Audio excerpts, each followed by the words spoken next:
도움이 되는 정보 트렌드 라디오입니다. 오늘은 5월부터 바뀌는 차기 정부의 정책을 모두 모아서 설명해 드릴까 하는데요. 실생활에 도움이 될 만한 정책 41가지로 정리를 해봤고요. 각 영역별로 구분을 해놨습니다. 공통혜택, 청년정책, 부모 출산 육아정책, 소상공인, 노인, 저소득 6개 분야이고요. 정책은 영역별로 한 2개씩 겹칠 수는 있습니다. 바로 보러 가시죠. 먼저 공통혜택 정책입니다. 첫 번째, 지하철 정기권 버스 환승 가능해진다고 합니다. 지하철 정기권은 잘 사용하면 최대 20에서 30% 할인 효과가 있는 제도인데요. 대도시에서 출퇴근하시는 분들에게 상당히 유용한 제도로 알려져 있습니다. 하지만 버스를 탈 때 환승이 안 된다는 게 단점이어서 역세권 거주하시는 분들에게만 혜택이 있다는 지적이 있었는데요. 차기 정부에서는 이 지하철 정기권 사용 범위를 확대해서 버스 환승할 때에도 사용할 수 있게 바꾼다고 합니다. 참 괜찮은 정책이죠. 꼭 시행되었으면 하고요. 두 번째는 당뇨병 환자 연속 혈당 측정기 건강보험 적용 확대를 한다고 합니다. 앞으로는 임신성 성인 당뇨병 환자에 대해서도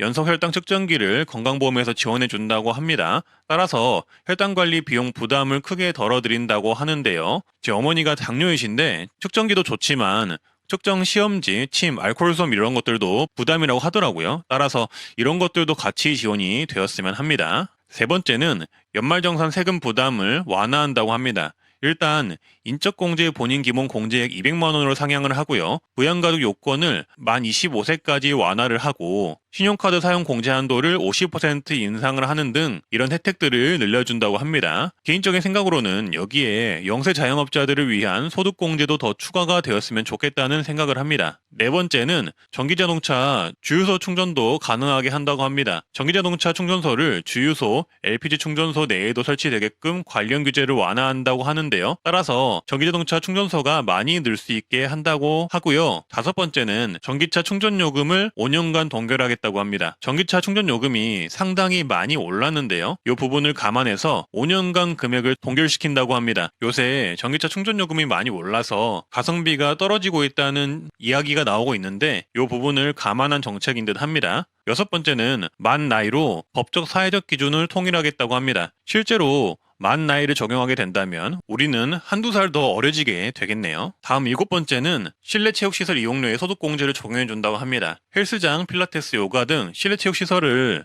많이들 이용하시는데 이런 이용 금액 또한 소득공제 해준다고 하네요. 요거 진짜 좋은 정책인 듯 합니다. 여덟 번째는 가다실 구가 접종 비용 지원을 남성까지 확대하겠다고 합니다. 말 그대로 자궁경부암 예방주사인 가다실 구가 접종 비용 또한 지원한다고 하는데요. 이 자궁경부암 예방주사는 여성뿐만 아니라 남성도 맞아야 전염을 막을 수 있다고 알려져 있습니다. 하지만 1회 비용이 20만 원 정도이고 3회를 기본으로 맞아야 해서 5, 60만 원 정도가 들기 때문에 접종하기가 쉽지 않았는데요. 앞으로는 이 비용 또한 지원을 해준다고 합니다. 아홉 번째는 토익, 한국사 등 공인성적 인정기간을 연장한다고 합니다. 현재 토익과 한국사 능력시험 등 공인성적 기간은 2년인데요. 앞으로 5년까지 늘리게끔 한다고 하고요. 일단 공공부문 채용에 전면으로 확대하고 사기업도 적용을 하게 되면은 인센티브를 준다고 합니다. 이 정책이 개인적인 생각으로는 꼭 필요한 게 서민들이 토익, 한국사 등 이런 검정 능력 시험에 들어가는 비용이 정말 어마어마하거든요. 변별력을 가리게 되는 중요한 도구인 건 알겠지만 토익, 한국사 등 이런 공인 성적들이 전부가 되어서는 안 된다고 생각을 하는데요. 정말 꼭 시행이 되어서 직장인 취업준비생들의 심적 부담이나 비용적 부담을 줄여줬으면 합니다. 다음은 청년 정책입니다. 먼저 청년 병역 의무 혜택이 달라집니다. 입대를 앞두시거나 군대에 다녀오신 분들이 이 정책에 해당이 되겠습니다. 일단 병사 월급을 200만 원까지 준다고 합니다. 요거 되게 인상적이네요. 저는 7만 원인가 받았는데 앞으로 대폭 인상이 될 듯 합니다. 그리고 군복무 경력 인정 제도가 부활도 되고요. 민간주택 청약 가점도 5점을 부여하고 공공임대주택 가점도 부여를 해준다고 합니다. 그리고 국민연금 가입 기간을 현재 6개월 정도 부여를 해주는데 18개월로 확대를 해준다고 합니다. 이것도 좋은 제도라고 생각을 합니다. 근데 전 26개월을 갔다 왔는데 26개월 해줘야 되는 거 아닌가? 무튼 이 국민연금은 가입 기간이 제일 중요한데 군대 다녀오신 분들 가입 기간이 늘어날 듯 합니다. 그리고 군복무 확정 인정제 확대 및 제도화 또한 추진한다고 합니다. 근데 이게 공약인 만큼 시행 여부나 시행 시기 등은 알 수 없다는 점 참고해 주시고요. 그래도 청년이라면 꼭 이 청년 정책들을 인지하고 계셔야 합니다. 두 번째는 청년 주택 정책입니다. 일단 청년 원가주택 30만 원을 공급한다고 합니다. 말 그대로 공공분양 주택의 경우 건설 원가의 30만 원 정도를 공급한다고 하고요. 분양가의 20%를 내고 80%는 장기 원리금 상환을 통해 매입을 해준다고 하네요. 그리고 만약에 최초 분양자가 5년 이상 거주 원가주택을 매각을 할 경우 국가에 매각하도록 하고 매매 차익의 70%까지 받을 수 있게 한다고 합니다. 요거는 아무래도 투기 방지 및 매매 차익 보전을 위해서 이런 아이디어를 낸 것 같습니다. 또한 역세권 첫집주택 20만 호를 공급한다고 하는데요. 일단 민간개발 상관없이 50% 반값으로 분양을 해준다고 하고요. 민간개발은 용적률을 늘려주고 공공개발의 경우 철도 차량기지, 빗물 펌프장, 공용주차장 등을 활용하여서 20만 호까지 공급을 하겠다고 합니다. 또한 역세권의 집을 만들기 때문에 이 부분도 좋을 듯 합니다.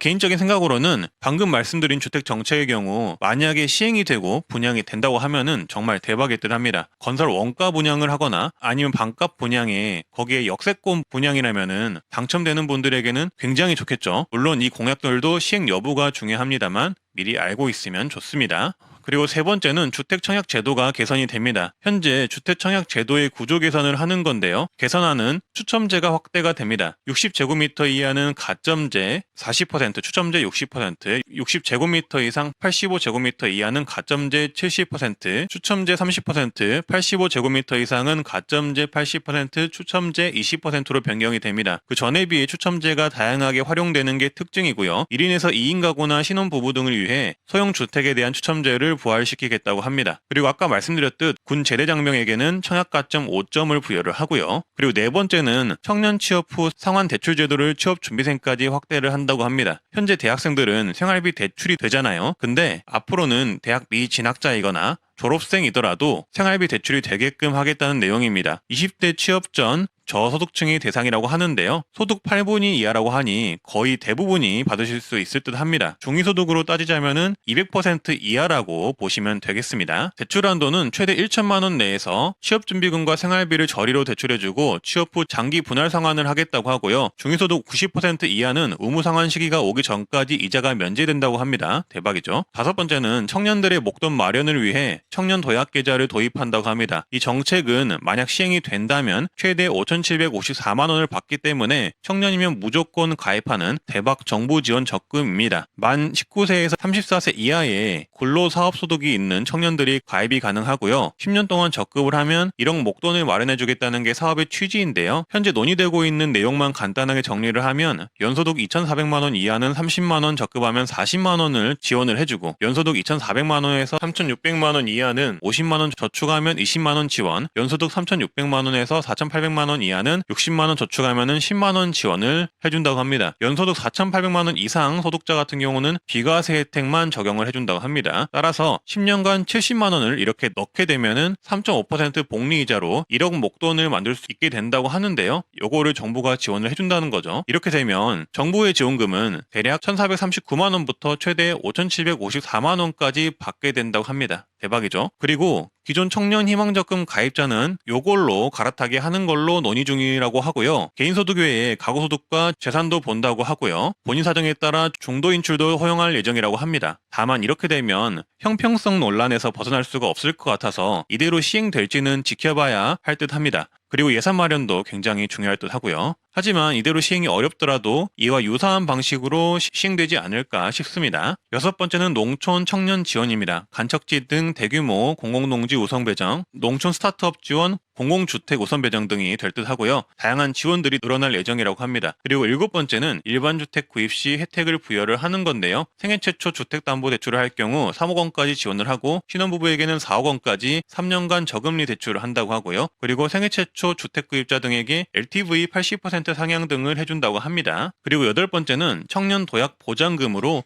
월 50만 원씩 8개월간 총 400만 원을 지급한다고 합니다. 이 내용은 저소득 청년에게 해당되는 내용으로 구직활동 관련으로 현재 운영되고 있는 국민취업지원제도의 청년구직활동지원금의 연장선상의 내용인 듯 합니다. 다음은 출산 육아 정책입니다. 첫 번째, 아이를 키우는 부모에게 1년간 월 100만 원씩 총 1,200만 원을 지급한다고 합니다. 실질적 출산 가정의 기본소득이라고 볼 수 있는데요. 0에서 12개월 아이를 키우는 부모님이 대상이 될 것이라고 합니다. 시행 시기 등은 앞으로 차기 정부가 출범하면서 결정이 날 듯한데요. 여기서 한 가지 의문점은 현 문재인 정부가 지급하기로 한 각종 출산, 양육 지원과 중복이 가능한지가 의문인데요. 현재 문재인 정부에서는 아동수당 10만원, 거기에 0에서 23개월 아기에게 약 2년간 매월 30만 원씩 영아수당을 지급하고 있습니다. 근데 여기에 차기 정부 윤석열 정부에 부모급여 100만 원까지 중복 지급이 된다면 월 140만 원이 지급이 되는 건데요. 그리고 별도로 지자체가 주는 양육수당 또한 추가로 받을 수가 있게 됩니다. 그래서 과연 이렇게 이 많은 양육수당들이 별도로 모두 중복이 지급이 될지 아니면 통합해서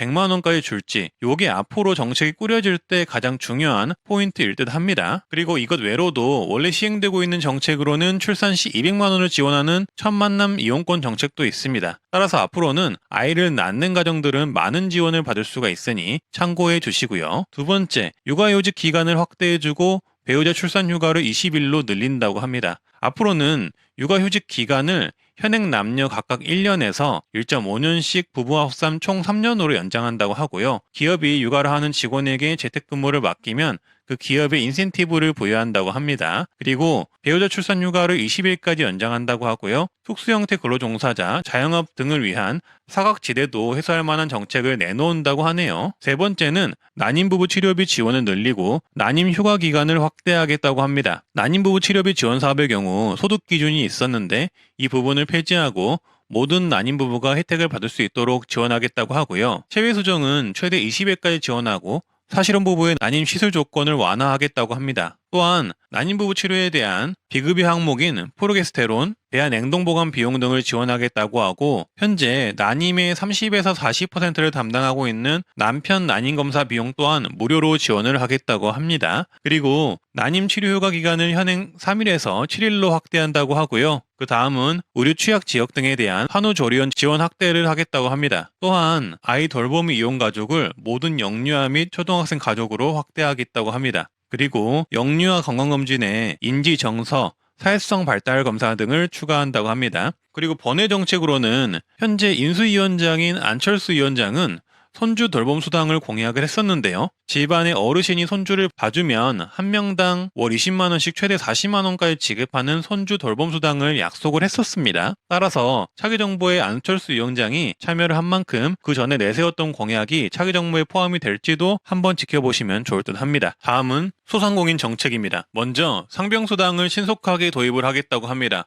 상병수당은 아플 때 국가가 소득 지원을 하는 제도인데요. 유급 상병휴가를 받으면 좋겠지만 대부분 못 받기 때문에 생긴 제도이고요. 특히 자영업자 저소득계층은 아파도 쉬지를 못하니까 더 받기가 힘든 상황이라고 합니다. 따라서 이런 분들을 위해 상병수당 제도를 도입해 소득 지원 및 각종 지원을 하겠다는 내용인데요. 이 제도가 올해부터 시범사업으로 도입되는 제도인데 전 국민으로 시행될 수가 있게 시행 시기를 더욱더 앞당기겠다고 합니다. 그리고 두 번째, 소상공인 자영업자의 코로나19 손실을 확실하게 보상하겠다고 합니다. 50조 이상의 재정 자금을 확보해서 손실 보상을 하겠다고 하는데요. 규제 강도와 피해 정도에 비례해 지원을 한다고 하며 지원 금액의 절반 먼저 지원을 하는 선보상 제도도 시행을 한다고 합니다. 일단 이 소상공인 지원 방식은 어떤 방식으로 지급을 할지는 현재 차기 정부 당선인의 메시지를 통해서 알 수가 있었는데요. 윤 당선인은 당선 직후 기자간담회에서 즉시 기존 정보안과 별개로 600만 원을 추가해 최대 1000만 원을 지급하겠다라고 했습니다. 따라서 소상공인 600만 원 지원금, 여기에 더하여 손실보상 대폭 확대가 될 것이라고 언론에선 예상을 하고 있고요. 손실보상 또한 최대 5천만 원까지 확대하는 쪽으로 예상을 하고 있습니다. 한편으로는 방역지원금이 생략이 되고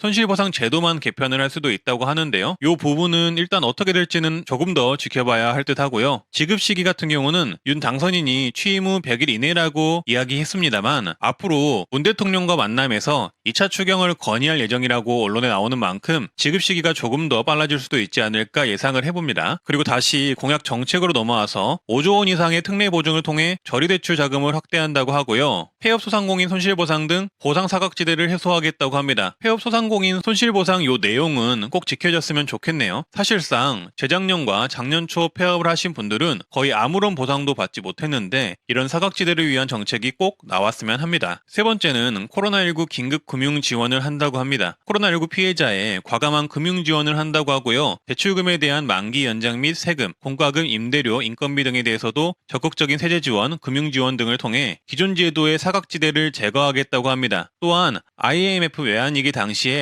긴급구제식 채무 재조정 방안을 적극 추진하겠다고 하는데요. 소액 채무의 경우 원금 감면폭을 현재 70%에서 90%까지 확대를 한다고 합니다. 상황이 악화될 경우 자영업자의 부실 채무를 일괄적으로 정부 기관이 매입하여서 관리할 수도 있다고 하네요. 일단 이 내용은 전반적으로 채무 지원을 하겠다 이 내용인데요. 첫 번째 내용부터 상황에 따라서 단기 순으로 진행을 하겠다라는 것으로 보시면 되고요. 일단 개인적인 예상으로는 현재 신용위원회에 개인 워크아웃 제도를 활용을 하되 대신 원금 감면 최대폭을 늘리겠다는 내용으로 해석이 되네요. 네 번째는 코로나 긴급구조 특별본부를 설치하겠다고 하는데요. 자영업자를 위한 긴급구조 프로그램 가동을 하며 자영업자의 회복을 위한 정책을 수립하겠다고 하고요. 코로나 극복 및 회복 지원 특별회계를 설치하여 한시적 운영을 하겠다고 합니다. 이 내용은 조금 더 구체적인 정책들이 나와야만 알 수 있을 듯 하고요. 조금 더 자세한 내용들이 신속하게 나왔으면 합니다. 다섯 번째는 임대료 부담을 해결하겠다고 하는데요. 일단 임대료 나눔제를 추진하겠다고 합니다. 임대료 나눔제는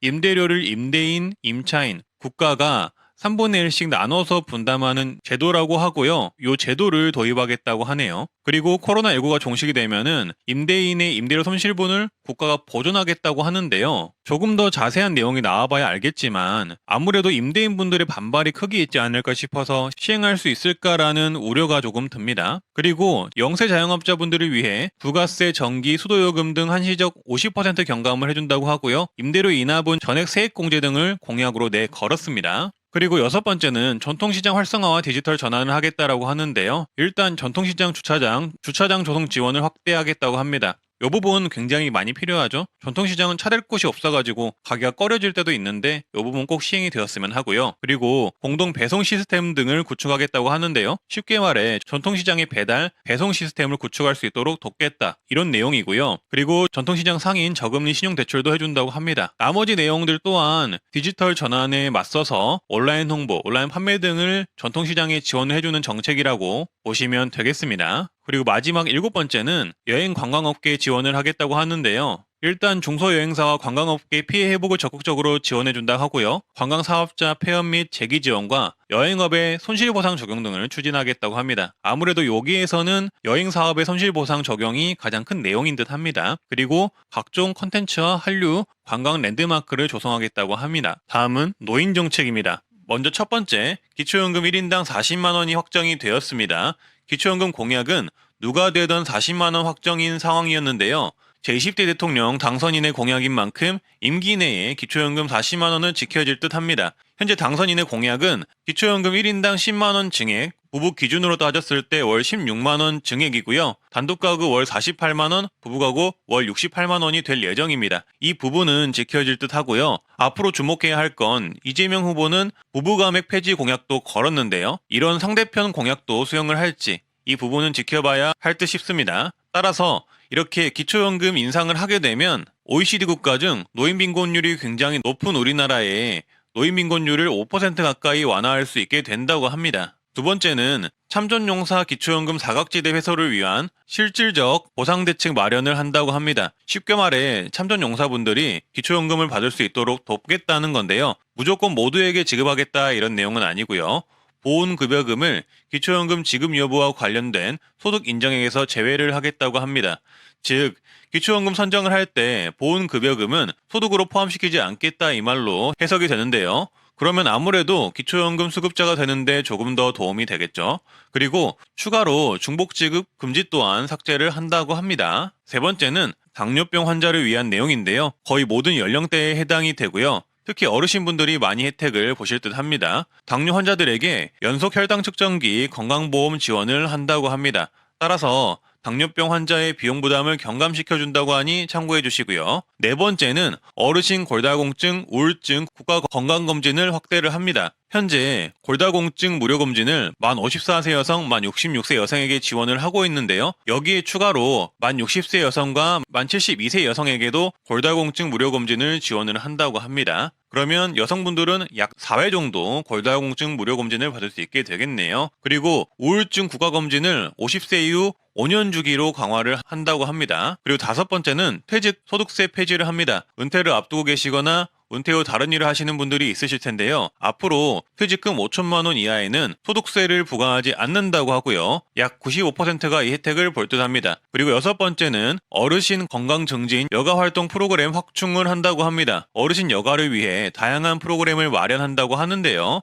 국민체육센터에 탁구, 배드민턴 등 시니어 친화형 스포츠 종목 확대, 바둑 체스 등 인지케어 스포츠 노화 방지 프로그램, 작은 영화관, 카페, 취미교실 등 여가 프로그램을 지원을 한다고 합니다. 그리고 일곱 번째 또한 중요한데요. 일곱 번째는 만 65세 이상이시면 대상포진 예방접종을 실시를 한다고 합니다. 지금 현재 상황으로서는 각 지자체가 무료로 해주는 곳도 있고 할인을 해주는 곳도 있고 그런데요. 만약에 이 공약이 실천이 되면 국가적으로 일괄 무료로 실시를 해준다고 하니까 이 부분도 만 65세 이상이시면 참고를 해주시고요. 대상포진 예방접종은 비용이 약 10만 원에서 20만 원 든다고 하니까 이 부분을 아낄 수가 있으시겠네요. 그리고 여덟 번째는 요양 간병 관련 지원이 확대가 된다고 합니다. 환자 특성별 맞춤형 간병 지원을 통한 간병비 절반 감소, 가족 돌봄 휴가를 늘려 간병 때문에 간병 실직해야 하는 문제를 해소하고 요양 간병 관련 정보 부족을 해소하고 치매 사전 관리 프로그램 등 개발을 한다고 합니다. 네, 그리고 추가 노인 혜택으로 만 70세 이상 어르신의 장수사진 1회 무료 촬영 정책을 만든다고 합니다. 저소득 독거노인을 위한 정책으로 70세 이상 어르신이면 건강과 장수를 위해 이 장수사진 1회 촬영을 지원해준다고 하는데요. 아마도 촬영비 지원 등이 되지 않을까 싶네요.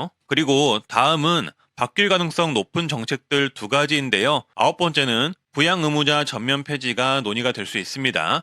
현재 부양 의무자 기준이 많이 완화가 되었긴 하지만 전면 폐지는 아닌 상황인데요. 안철수 후보가 이번 대선 때 이 전면 폐지 공약을 내걸었습니다. 근데 안철수 후보가 이번 차기 정부에 참여가 예상이 되는 만큼 공약도 수용될 가능성이 있는데요. 만약 수용이 된다면 부양 의무자 기준은 점차 폐지 방향으로 가지 않을까 싶고요. 그리고 마지막으로는 손주 돌봄 수당이 있는데요. 요 내용 또한 안철수 후보의 공약이었고요. 어르신들이 손주를 돌보면은 돌보는 아이 한 명당 매달 20만 원을 지원을 하자 이 내용입니다. 만약 이런 공약 차기 정부에 수용이 된다면 시행 가능성이 있을 듯 합니다. 다음은 저소득 정책입니다. 먼저 근로장려금 대상을 확대하고 지원 금액도 더 많이 줍니다. 공약에 보시면 근로장려 세제에 소득 및 재산 요건을 완화하고 최대 지급액을 상향한다고 나와 있습니다. 그래프와 표로 이렇게 한눈에 쉽게 보실 수가 있습니다. 따라서 표를 보시면 근로장려금 대상 기준을 단독 가구 2,400만 원, 헛벌이 3,600만 원, 맞벌이 가구 4,320만 원으로 이 기준을 올린다고 하고요. 또한 지급액의 경우 단독 가구 165만 원, 헛벌이 가구 312만 원, 맞벌이 가구 330만 원으로 이 지급액 또한 더 많이 줄 수 있도록 올린다고 합니다. 물론 해당 내용은 공약이기 때문에 5월달 차기 정부가 출범함으로써 언제 어떻게 시행이 될지 지켜봐야 한다는 점 말씀드리고요. 두 번째는 생계급여 대상자를 확대하고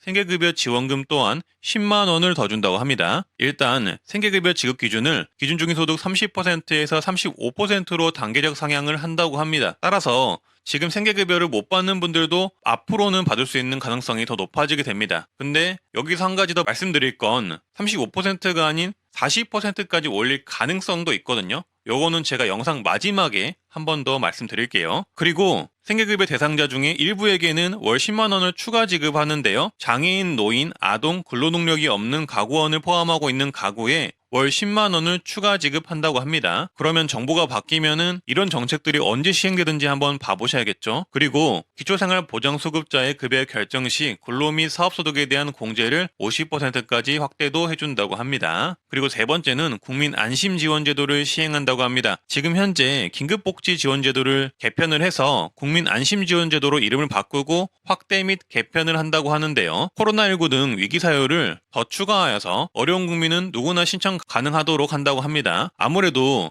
이 긴급복지 지원 제도는 사유가 굉장히 중요한데 이런 다양한 사유들을 늘려서 많은 분들이 받게 하는 것은 굉장히 좋은 듯 합니다. 그리고 주거용 재산 기준이 폐지가 되고 금융재산 기준이 상향이 된다고 합니다. 이 부분도 개선이 되면 좋은 게 주거용 재산은 살아가는데 어쩔 수가 없는데 당장 생활비가 없어서 국가에 생활비 도움을 신청을 했더니 집 때문에 안 된다고 하면은 정말 안타까운 일이거든요. 생활비 때문에 집을 팔 수도 없는 거잖아요. 근데 이러한 재산 기준들, 주거용 재산 기준이 폐지가 되고 금융재산 기준이 완화되는 거는 정말 좋다고 생각합니다. 꼭 시행됐으면 하고요. 그리고 지원금 또한 신속하게 지원할 수 있도록 바꾼다고 합니다. 현재 긴급복지 지원제도를 신청을 하면 검증이나 실사를 해야 하기 때문에 조금 늦게 나온 경향이 있거든요. 그러니까 이런 것들도 생활비는 급하게 필요한 거니까 빨리 나오게 하는 것도 좋은 듯 합니다. 그리고 이 바뀌는 긴급복지 지원제도, 그러니까 국민안심지원제도는 지원 금액을 중위소득 40% 수준으로 맞춘다고 합니다. 지금보다 지급액이 굉장히 대폭적으로 상향이 된다고 보시면 되고요.